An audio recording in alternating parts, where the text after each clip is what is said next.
Hi, welcome to MTG Reads. I'm DP, author, MTG fan and voracious reader, here to signpost you to some of the best of the MTG written word. This week has been an odd week. There have been no new announcements coming out for Zendikar, the next big release, but there have been bannings, and Jumpstart was released on Arena, but not in paper. And that was a story that really dominated and was even in the national newspapers. But I've been looking primarily at the sort of articles that stand the test of time, articles that are about other aspects of the game than just news reporting. And there have been 150 of those. Now they cover quite a range, it has to be said, of different aspects of the game because we aren't focused on any one thing at the moment. But there has been an interesting theme on how do we make the game better. Now, one of those that did that was Saffron Olive's piece over at MTG Goldfish, where he asked the question quite simply, will rotation fix standard? Now, there was no messing about here. Just take it as a given that standard is broken. And he was proved right when over the weekend the results came in from the competitions and showed that unless you're playing a variation of Team or Reclamation, you basically don't stand a chance. In Saffron's article, he argues very strongly and very cogently, and I don't want to spoil the outcome, so I'm not going to tell you what he got to, but it is really well reasoned and really worth a read. Meanwhile, Nick Prince over at TCG Player lamented the downfall of the Bant ramp decks. Now, I gotta be honest, it's hard to be entirely sympathetic with the downfall of what was a very powerful deck, which uses Euro to beat you to death repeatedly, but if anybody can put up a convincing argument for it, Nick's article certainly is the one.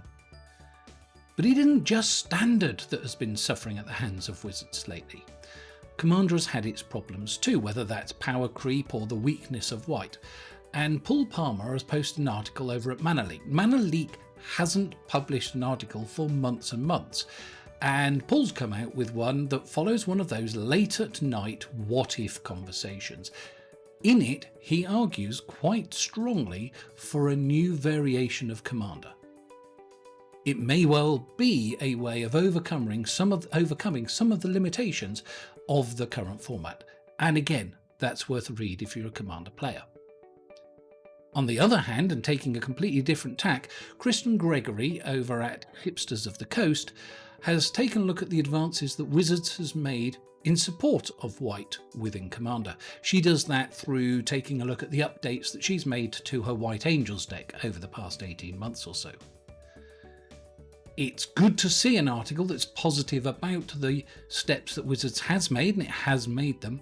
I personally disagree with one of the points she makes about how the webcam-based Commander has increased power creep. I disagree because I was seeing it in stores long before the pandemic, so I don't think that's the driver. But the rest of her article, absolutely convincing and compelling about what a good job Wizards has done in some areas over the past 18 months.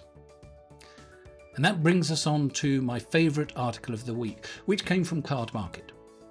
Now, people that know me would suspect that I may well have gone for Brent Turin's article on why you should play Commander, but in fact it is Filip Skórnicki's article all about using tempo as a resource that really stood out for me.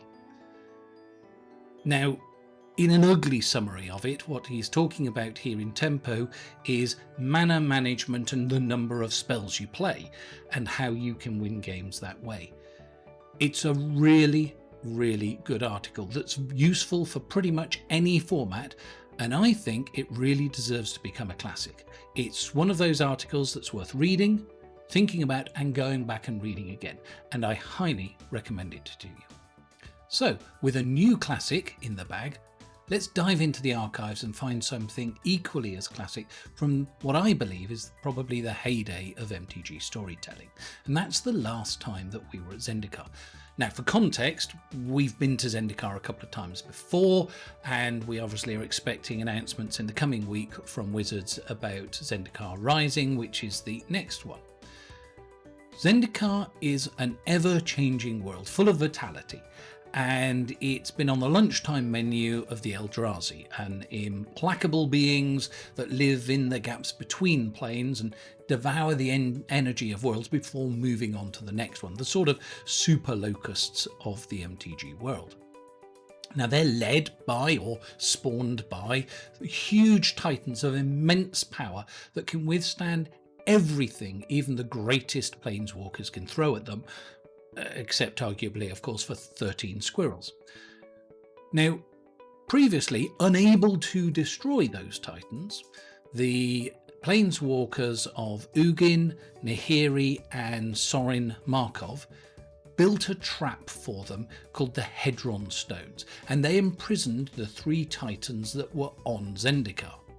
Now, all was good until the always a villain Nicol Bolas set in action a plan that got them released. Then in 2015, when we started off with the Battle for Zendikar, followed by the Oath of the Gatewatch, was when we went back. Now that is the period that I'm talking about here, the story from that area, because this is seminal moments, not only for the plane of Zendikar, but also for the planeswalkers Gideon, Nissa, Jace and Chandra. Now they are helped or hindered along the way by other planeswalkers, namely Kiora, Omnixilis and Ugin. Now the story here is superb. It really is a seminal story. It's probably, in my view, the heyday of Wizards' in-house writing, putting it on the web, and it was there to fire up the imagination of players, to make them feel enfranchised, so that people felt they were part of the story, rather than just customers who were there to open their wallets to Wizards all the time. So, the story was written across multiple chapters, and each one of those was by one of a great range of good authors. Now you can look at what's effectively the prologue by, and I'm probably going to say her name wrong and I apologise to her straight away, Kimberly J. Kreines, written on the screen down below. Now she picked up Nissa's tale following the Origins piece, and that's kind of like a prologue, and then we get into the Battle of Zendikar. Now that was written in 14 chapters, the battle, and then there are a further 10 for the Oath of the Gatewatch. And these are written by a range of different authors. Aside from Kimberly, you've also got James Wyatt, Doug Bayer, Kelly Diggs, Ken Troop, and others. All good in-house writers who were writing articles for the website anyway, and then wrote these stories. Now altogether, this is comparable in length to the more recent ebooks from Throne of Eldraine and Ikoria, so that gives you an idea of the sort of length of it. It is a worthy story, but perversely, even though there are different authors for each of these chapters, it feels less like it is written by committee than the more recent events do. And you'll each have your favourite. You'll prefer this chapter over that chapter because the styles are not quite the same. But that doesn't detract from the overall story, which is very nuanced and has decent character development. Now that can come from, for example, the now famous Chandra-Nissa relationship that builds throughout this story and is quite tender by the end. But it also gives, in plot-wise, one of my favourite moments from the plot, which is when the Planeswalkers have finally managed to defeat 2 of the Titans.